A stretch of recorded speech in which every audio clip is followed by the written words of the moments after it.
ఓ రాత్రివేళ ఊరంతా ప్రశాంతంగా నిద్రపోతూ ఉంటే 3 ఎకరాల పొలం ఉన్న వీరమల్లు కత్తి పట్టుకుని తన పిరికి బామ్మర్ది గోపాలంతో కలిసి ప్రతీకారం తీర్చుకోవాలని వేగంగా 10 ఎకరాల యజమాని భూమయ్య ఇంటివైపు నడుస్తూ ఉన్నాడు.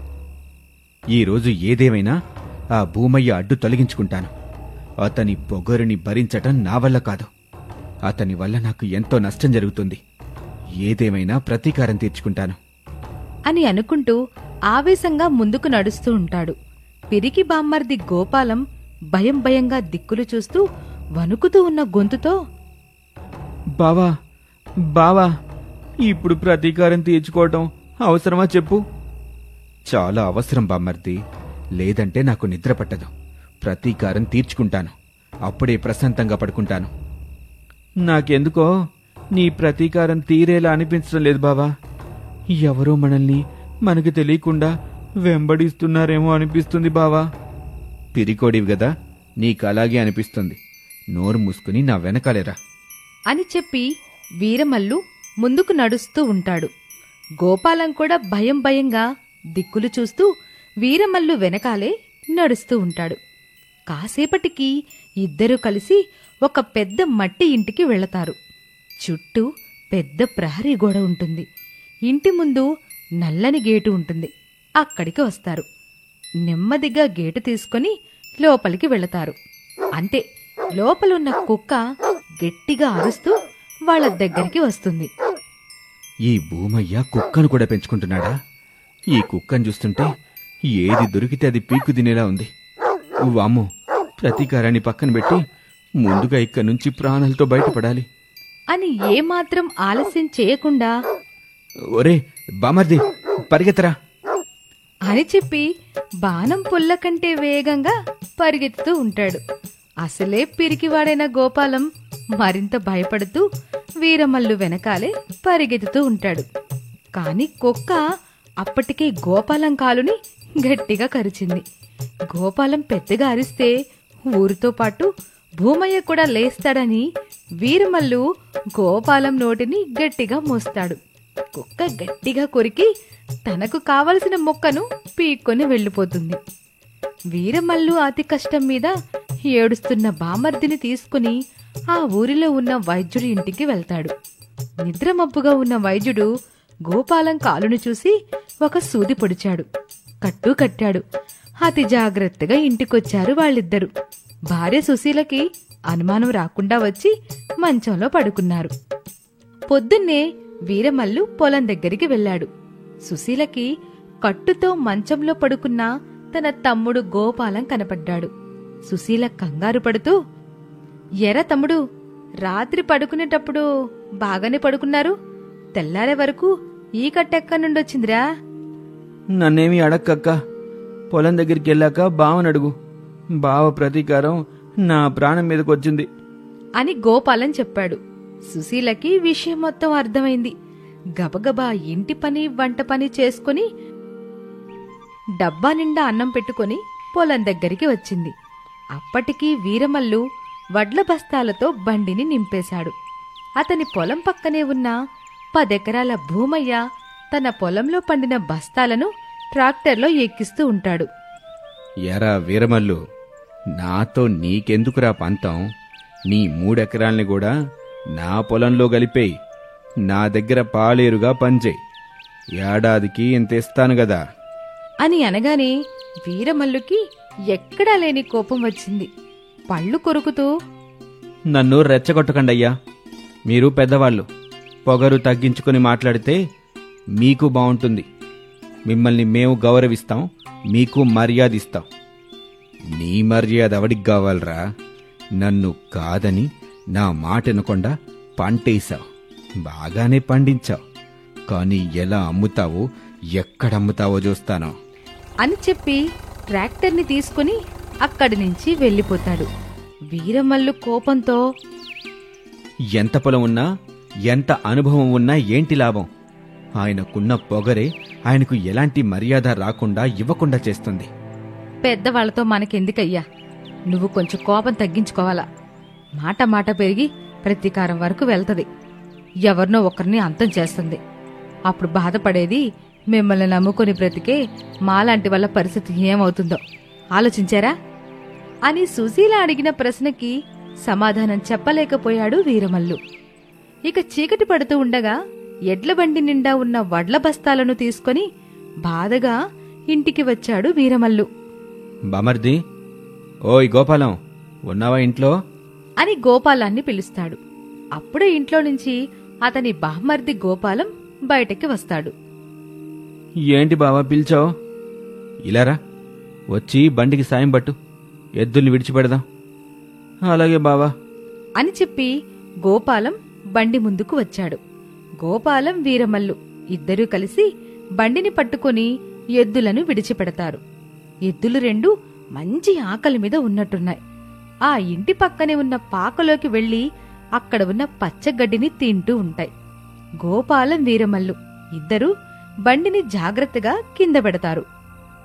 పొలం నుంచి మీ అక్క ఇంకా ఇంటికి రాలేదా? లేదు బావా అని చెబుతూ ఉండగా పచ్చని గడ్డి మోపును నెత్తిన పెట్టుకుని సుశీల ఇంటికొచ్చింది. ఇంటి ముందు వడ్ల బస్తాలతో నిండుగా ఉన్న బండి కనబడింది. అయోమయంగా పాక దగ్గరకు వెళ్లి నెత్తిన ఉన్న గడ్డి మోపును అక్కడ వేసి బండి దగ్గరకు వస్తుంది. ఏవయ్యా, అమ్మడానికి తీసుకెళ్లిన వడ్లని అమ్మకుండా అలాగే తిరిగి తీసుకొచ్చేశావు, ఏం జరిగిందయ్యా? ఆ 10 ఎకరాల పొగరబోతు భూమయ్యున్నాడు గదా. ఏవయ్యా, ఆయనతో మళ్ళీ గొడవ పెట్టుకున్నావా? పెద్దవాళ్లతో మళ్ళంటి పేదవాళ్ళు గొడవ పెట్టుకుంటే వాళ్ళకేమీ కాదు, మనకే నష్టం అవుతుందయ్యా. అవును సుశీల, మామూలు నష్టం కాదు. ఆ భూమయ్య తన పంటను తీసుకుని పంట కొనే చలపతి బాబు దగ్గరికి వచ్చాడు. నేను నా పంటను తీసుకుని ఆ చలపతి బాబు దగ్గరికే వెళ్లాను. నాణ్యత సరిగ్గా లేని ఆయన పంటకి సరైన నాణ్యత ఉన్న నా పంటకి ఒక్కటే ధర కట్టిస్తానని అన్నాడు. వెంటనే నువ్వు గొడవ పెట్టుకున్నావా? అసలు నీకు ముక్కు మీద ఉంటది కోపం. నచ్చని మాట ఏదైనా అంటే చాలు ముక్కు కందగడ్డైపోతుంది. గొడవ పెట్టుకోవడం నాకేమన్నా సరదా అనుకున్నావు సుశీల? నేను చలపతి బాబుని ఎంతగానో బ్రతిమిలాడాను. ఆయన ఒప్పుకునే వేళకు సరిగ్గా పొగరుబోతు భూమయ్య అడ్డుపడ్డాడు. చలపతి అందరికీ ఒకే ధర కట్టివ్వాలి, లేదంటే గొడవలవుతాయని చెప్పాడు. అంతే. చలపతి బాబు వడ్లను కొండం బందు పెట్టాడా? అవును సుశీల, కోపం వచ్చింది. తీసుకెళ్లిన పంటని తిరిగి ఇంటికి తీసుకొచ్చాను. పొద్దున్న ఆయన దగ్గరికి వెళ్ళి మాట్లాడతానులే సుశీల. ఆకలిగా ఉంది, వెళ్ళి తింటానికి ఏమన్నా చెయ్యి అని చెప్పగానే సుశీల అక్కడి నుండి లోపలికి వెళ్లిపోతుంది. సమయం అలా గడుస్తూ ఉండగా పూర్తిగా చీకటి పడింది. అన్నం తిన్న తరువాత బయట బుగ్గ వెలుగుతూ ఉంటే భూమయ్య అతని భార్య గోదారి ఇంటి బయట చల్లని గాలికి కుర్చీలు వేసుకుని కూర్చున్నారు. ఏమై గోదారి, వాతావరణం ఎంతో ప్రశాంతంగా ఉంది గదా? అవునండి, మీరు కూడా ఆవేశం కోపం తగ్గించుకుంటే ఎంతో బాగుంటారు. అంటే మరింత సోగ్గాడిలా ఉంటానా? అదొక్కటే తక్కువైంది ఈ వయసులో తమరికి. పట్నంలో మనవరాలు బడికి వెళ్తుందని మర్చిపోబాకండి. నువ్వే గదా గోదారి ఎంతో బావుంటానన్నావు. బాగుంటావు అంటే సోగ్గాడిలా కాదయ్యా, ఆరోగ్యంగా ఉంటావు అని అర్థం. ఇప్పుడు నేను బాగున్నాను కదా గోదారి. చూడండి, మీరు ఈ ఊరికి ఒక విధంగా పెద్ద దిక్కులాంటివారు. 10 ఎకరాల పొలం ఉన్న యజమాని, గొప్పవాళ్లు. అలాంటిది ఆ చిన్నకారు రైతు వీరమల్లుతో అంత పంతం ఎందుకు చెప్పండి? వాడు మాత్రం పంతంగా ఉండొచ్చా గోదారి? నేనొకటి చెప్పనా మీకు? పొగరు, అహంకారం, కోపం, ఆవేశం ఇవేవి మనల్ని గొప్పవాళ్ళని చేయవండి. ప్రేమగా పలకరించడం, నవ్వుతూ మాట్లాడడం, సాటి మనిషిని అభిమానంగా చూడడం ఇలాంటివే గొప్పవాళ్ళని చేస్తాయి. నువ్వెన్నన్నా చెప్పు, నేనింతే గోదారి. ఇదిగో, ఈ మూర్ఖత్వమే వద్దని చెప్పేది. రేపు మనం చనిపోయినా మహానుభావుడు బతికినంతకాలం ఊరి కోసం బతికాడు, ఊరి వాళ్ల కోసం ఎంతో మంచిని చేశాడని అనుకోవాలి. చివరి చూపు కోసం తరలి రావాలి. అంతేకాని ఒక రాక్షసుడు, ఒక దుర్మార్గుడు చనిపోయాడని సంబరపడుతూ అనాథ శవాన్ని చేయకూడదు అని చెప్పగానే భూమయ్య ఆలోచనలో పడ్డాడు. మీరు మహానుభావుడిలా ఉండాలని నేను ఆశపడుతున్నానయ్యా. ఇక ఆ తర్వాత మీ ఇష్టం అని చెప్పి గోదారి అక్కడి నుంచి వెళ్లిపోతుంది. మరుసటి రోజున భూమయ్య, గోదారి ఇద్దరూ కలిసి వీరమల్లు ఇంటికి వచ్చారు. వాళ్ళని చూసి వీరమల్లు, సుశీల దంపతులు సంతోషపడ్డారు. యావయ్యా, ఇంట్లో నుంచి ఆ కుర్చీలు తీసుకొచ్చేయ్. వద్దులే వీరమల్లు, నాకున్న పొగరుతో నీమీద ప్రతీకారం తీర్చుకోవాలని నిన్ను ఎన్నోసార్లు అవమానించాను, హేళన చేశాను, నీలో పంతం రగిలేలా చేశాను. అది నా పెద్దరికానికి చేయకుండా ఉండాల్సింది. ఏమోలే, అలా జరిగిపోయింది. పక్కపక్కన పొలాలు ఉన్నవాళ్ళం, ఒక ఊరి వాళ్ళం, కలిసిమెలిసి ఉందాం. ఏమంటావు వీరమల్లు? మీలాంటి పెద్దవాళ్ళు అంత గొప్ప మనసుతో మా ఇంటికొచ్చి ఇంత మంచి మాట అన్నాక ఇక నేనేమంటాను బాబుగారు, మీరెలా చెప్తే అలా అని చెప్పగానే భూమయ్య వీరమల్లును ప్రేమగా కౌగిలించుకుంటాడు. అది చూసి ఇటు గోదారి, అటు సుశీల ఇద్దరూ సంతోషపడతారు. సుశీల, నువ్వు కోడికూర బాగా చేస్తావంట కదా, ఆకలిగా ఉంది. కోడికూర చేసి అన్నం పెట్టమ్మా.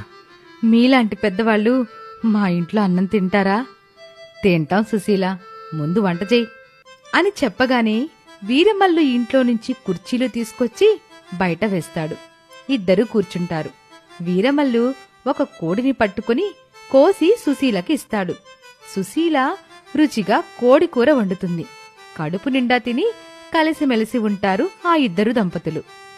ఇది ఇవాల్టి స్టోరీ. మరొక ఆసక్తికర స్టోరీతో మళ్ళీ కలుద్దాం. Thank you for watching.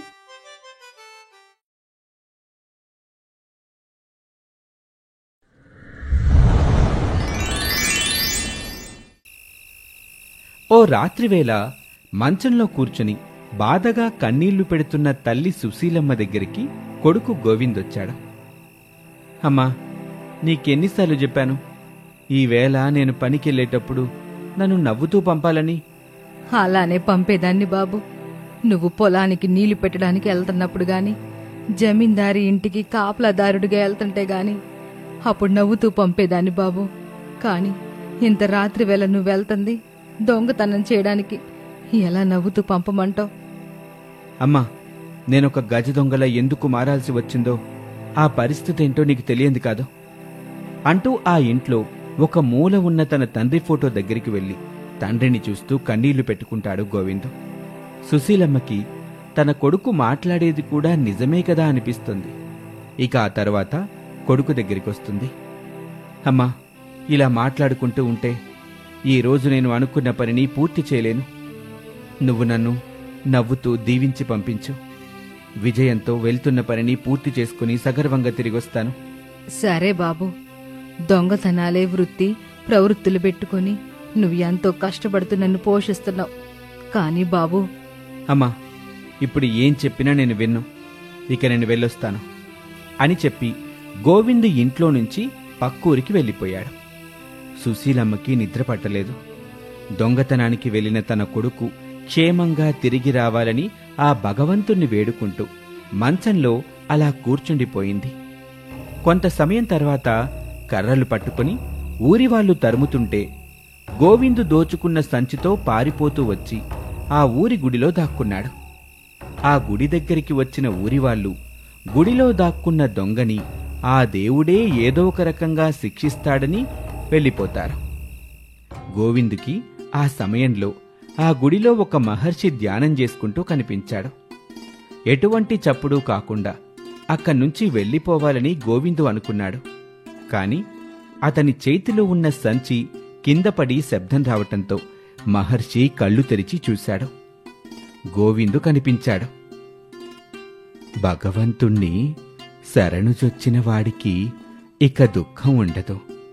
సంపూర్ణ శరణాగతి మనిషిని అన్ని బంధాల నుండి విడుదల చేస్తుంది అంటూ మహర్షి చెప్పటంతో అసంకల్పితంగా గోవిందు ఆ మహర్షి దగ్గరికి వచ్చాడు.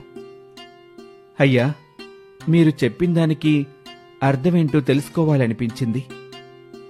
భగవంతుడికి పాపాత్ములు పుణ్యాత్ములు అనే తేడా ఉండదు బాబు. ఎవరు శరణు అని వేడితే వారిని ఆయన అనుగ్రహిస్తాడని దాని అర్థం నాయనా. అయ్యా, భగవంతుడికి పాపాత్ములు పుణ్యాత్ములు అనే తేడా లేదన్నారు. ఎవరు శరణు అని వేడితే వారిని భగవంతుడు అనుగ్రహిస్తాడంటున్నారు. నిజమేనా? పూర్తిగా నిజం నాయనా. కాని ఆయన అనుగ్రహం కావాలి అంటే మాత్రం మనలోని దుర్గుణాలని వదిలిపెట్టాలి అని చెప్పగానే గోవిందు హేళనగా నవ్వుతాడు. స్వామి, నా పేరు గోవిందు. నేనొక పెద్ద దొంగని. రాత్రిళ్ళు ప్రజల్ని దోచుకుంటాను.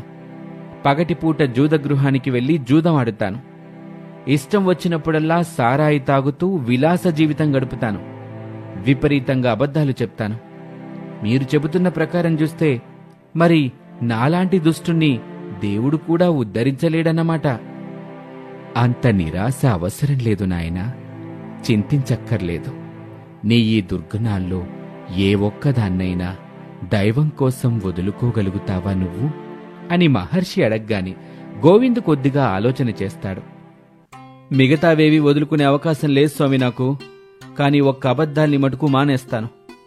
నిజం చెప్పాలంటే అబద్ధాలు చెప్పటం వల్ల నాకొస్తున్న లాభమేమీ లేదు.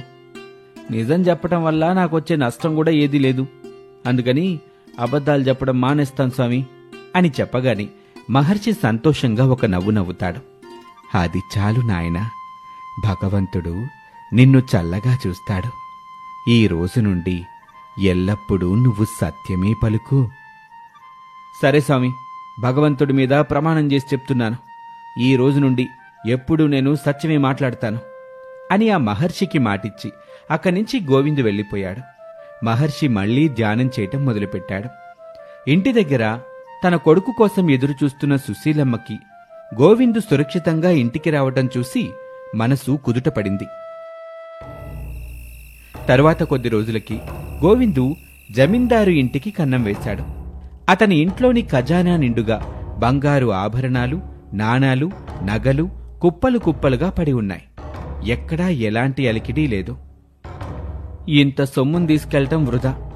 మొత్తం ఎత్తుకెళ్తే కాపలాదారుల నుంచి తప్పించుకోవడం కష్టమవుతుంది అని ఆలోచించి గోవిందు కొన్ని బంగారు నాణాలని, నగల్ని మూటగట్టుకుని తీసుకువెళ్లబోతూ ఉండగా తలుపు పక్కగా ఉన్న ఒక పీఠం మీద ఉంచిన బంగారు పెట్టెనొకదాన్ని చూస్తాడు. దాన్ని తెరిచి చూస్తే అందులో దగదగా మెరుస్తూ 4 వజ్రాలు కనిపించాయి. వాటిలో నుంచి కూడా 2 తీసి జేబులో వేసుకున్నాడు. ఇక చప్పుడు చేయకుండా బయటకు నడిచాడు గోవిందు. అప్పుడు గోవిందుకి మరొక దొంగ కనిపించాడు. వాడి పేరు చలపతి.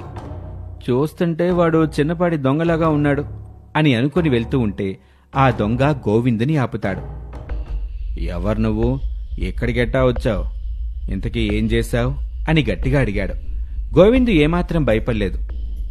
నువ్వెవరసలు నన్నాపడానికి అని అడిగాడు. నీలాగే నేను ఒక దొంగని, కనిపించట్లేదా? మర్యాదగా నువ్వు దోచుకున్న దాంట్లో సగం నాకివ్వు, లేకపోతే ఇప్పుడే అరిచి కాపలాదారుల్ని రప్పిస్తాను అని చలపతి బెదిరించాడు. సరేలే, ఈ సొమ్ములో నీది సగం, సరేనా? ఇంకరవకు.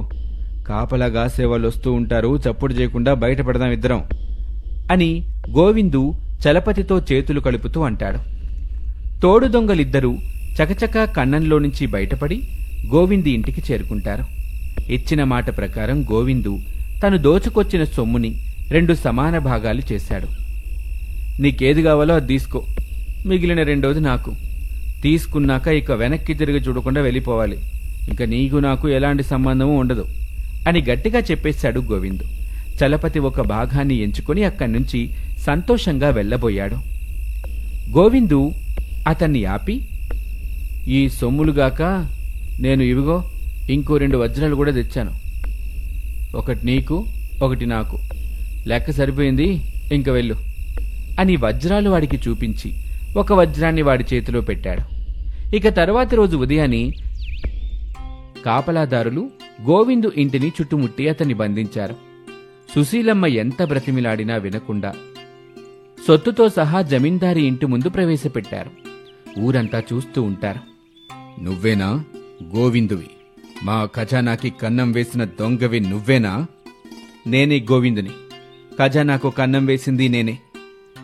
వీడు ఎత్తుకెళ్లినవి మొత్తం దొరికాయా ధర్మయ్య అని తన దగ్గర నమ్మకంగా పనిచేస్తున్న ధర్మయ్యని జమీందారు అడిగాడు. ఇంకా చాలా ఉండాలయ్యా. అవునా? ఏం చేశావురా మిగిలిన వాటిని? అవి మీకు దొరకవు. మొత్తానికి శిక్ష నాకే వెయ్యండి. ఎందుకు దొరకవు? నీ తోడు దొంగలతో పంచుకొనుంటావు, అంతేగా? వాళ్ళని పట్టుకుంటావు, ఎవరు వాళ్ళు ఎక్కడుంటారో? ఒక్కడే ఉన్నాడు, అయినా వాడెవడో నాకు తెలీదు. సొత్తుని మేమిద్దరం సమానంగా పంచుకున్నాం అని గోవిందు చెప్పగానే అక్కడున్న వాళ్ళందరూ నవ్వారు. నీ తోడు దొంగ ఎవరో నీకు తెలీదా?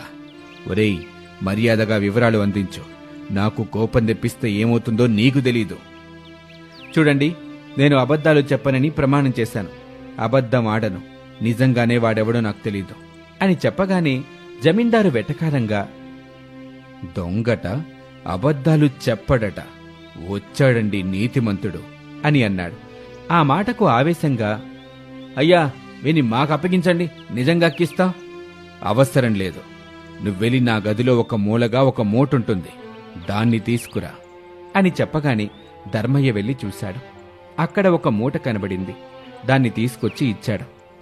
ఇదేగా నీ తోడు దొంగతో నువ్వు పంచుకుంది, దీన్ని కూడా కలుపుకొని లెక్క సరిచూడండి.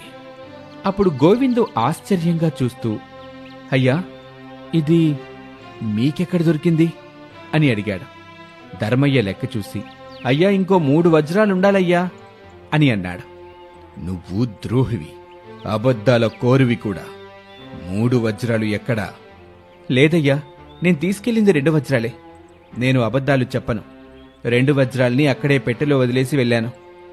అయ్యా వీని మాకు అప్పగించండి, అన్నింటినీ కలిపి కక్కిస్తాం అని ధర్మయ్య అంటూ ఉంటాడు. అవసరం లేదు. ఇదిగో మరొక వజ్రం. ఇక మీరు దొంగిలించిన 2 వజ్రాలని తక్షణం మాకు సమర్పించండి అంటూ తన జేబులో నుండి ఒక వజ్రాన్ని తీసి ధర్మయ్యకిస్తూ చెప్పాడు. నోట మాటరాని ధర్మయ్య బిత్తరపోయాడు. తల వంచుకుని నిలబడిపోయాడు. కాపలాదారులు ధర్మయ్యని సోదా చేస్తే మిగిలిన 2 వజ్రాలు బయటపడ్డాయి. గాదె కింద పందికొక్కు మన ఈ ధర్మయ్య. ఇలాంటి ఇంటి దొంగల్ని క్షమించకూడదు.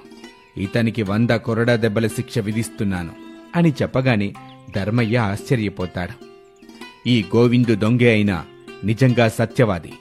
కొన్నాళ్ల క్రితం మన గుడిలో గురువుగారిచ్చిన ప్రవచనం విన్నాక వీడి మనసు కరిగింది. మిగిలిన తప్పులు ఏవైనా చేస్తాను కాని అబద్ధం మటుకు ఆడనని ప్రమాణం చేశాడితను. ఆ సమయంలో నేను మారువేషంలో అక్కడే ఉన్నాను. నాటి నుండి ఇతన్ని గమనిస్తూనే వచ్చాను అని చెబుతూ ఉంటే గోవిందు సంతోషపడ్డాడు. నిజంగా వీడు అబద్ధాలు ఆడటం లేదని గ్రహించాను. వాణ్ణి పరీక్షించేందుకే మన ఖజానాకు వాడు కన్నం వేయబూనినప్పుడు ఆ మార్గాన్ని కూడా సుగమం చేశాను. దొంగలించి బయటకు రాగానే వాడికి చలపతిగా ఎదురై తోడు దొంగ వేషం వేసింది, ఇంటికి వెళ్లి వాడితో వాటాలు పెట్టుకున్నది కూడా నేనే. ఆ సమయంలో కూడా వాడు మాట నిలుపుకొని సొత్తుని సమానంగా పంచిచ్చాడు. వాడు దొంగిలించింది 2 వజ్రాలేనని నాకు ఆ సమయంలో తెలుసు. మీరు నిజంగా ఉత్తములయ్యా అని గోవిందంటాడు. ఇక కొద్ది కాలంగా మన ఖజానా లెక్కల్లో తేడాలొస్తున్నాయి. ధర్మయ్య నిజాయితీ కొరవడిందని అనుమానం వచ్చింది. గోవిందుని సాకుగా చేసుకుని అమూల్యమైన వజ్రాలు 2ంటిని దోచుకోబోయి అడ్డంగా దొరికిపోయాడు మన ఇంటి దొంగ అని చెప్పగానే ధర్మయ్య తలదించుకున్నాడు. ఇప్పుడిక ఈ గోవిందుకు శిక్ష విధించాల్సి ఉంది అని జమీందారు అనగానే గోవిందుకేమీ అర్థం కాలేదు. నిజాయితీ గల గోవిందుని మన ఖజానాకి ముఖ్య కాపలా అధికారిగా నియమిస్తున్నాం. అతనికి ఈ శిక్ష నేటి నుండే అమల్లోకి వస్తుంది అని చెప్పగానే ఊరి వాళ్ళంతా సంతోషపడ్డారు. ఒక్క దుర్గుణం దూరం చేసుకుంటేనే భగవంతుడు నాకింతటి అవకాశం ఇచ్చాడే, మరి పూర్తిగా సన్మార్గం అవలంబించి సంపూర్ణంగా శరణాగతి చెందితే మరెంత కృపావర్షం కురిపిస్తాడో గదా అని గోవింద్ అనుకుంటాడు. సంతోషంతో కన్నీళ్ల పర్యంతమై చేతులు జోడిస్తాడు గోవిందు. ఆ క్షణాన అతనిలో మొదలైన పరివర్తన అతన్ని ఆదర్శప్రాయుడిగా, ఒక ఉత్తమ పౌరుడిగా మార్చింది. ఇది వాల్టి కథ. మరొక ఆసక్తికర కథలో మళ్ళీ కలుద్దాం. అంతవరకు సెలవు. నమస్తే.